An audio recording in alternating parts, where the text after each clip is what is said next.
In jhana, the mind is unmoving.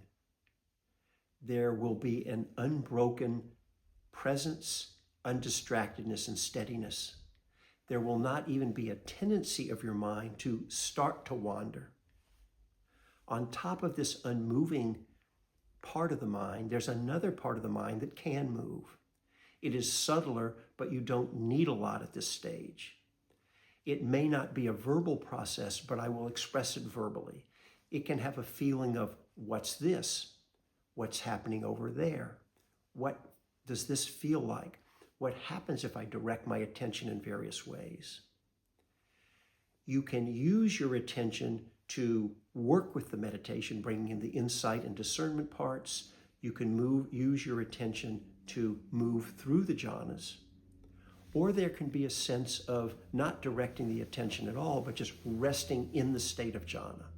So there are these two aspects of being in jhana, the resting in the state and directing the attention in certain ways.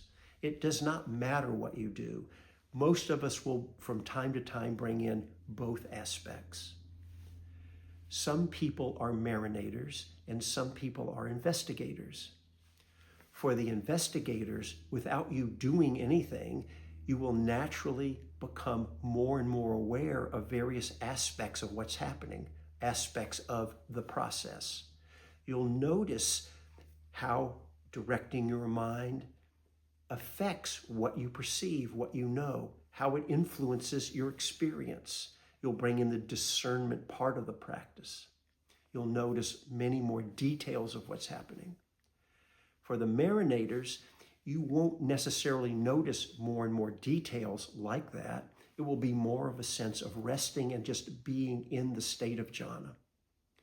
The investigators will want to have some ability to rest, to marinate, and the Marinators will want to have some ability to bring in the discernment, to direct the attention in various ways.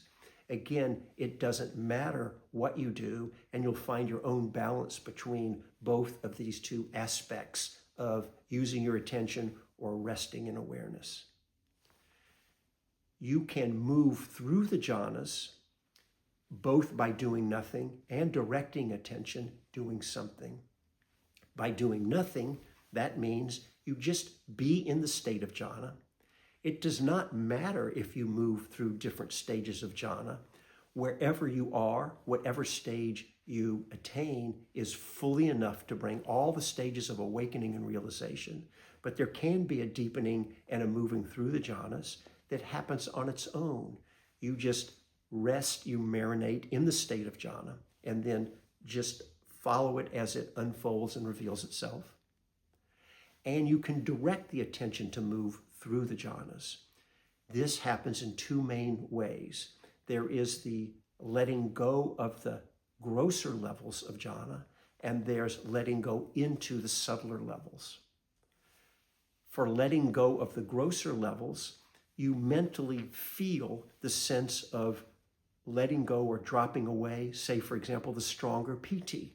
So it settles out into a lighter pleasantness of the sukha, and even that can drop away, leaving us with just a pure, clear awareness.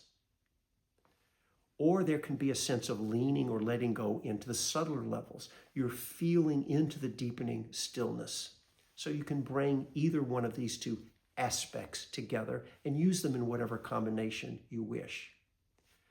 Some teachers will teach gaining the ability to move about through the jhanas, move from 1 to 3, back to 1 to 4 and to 2.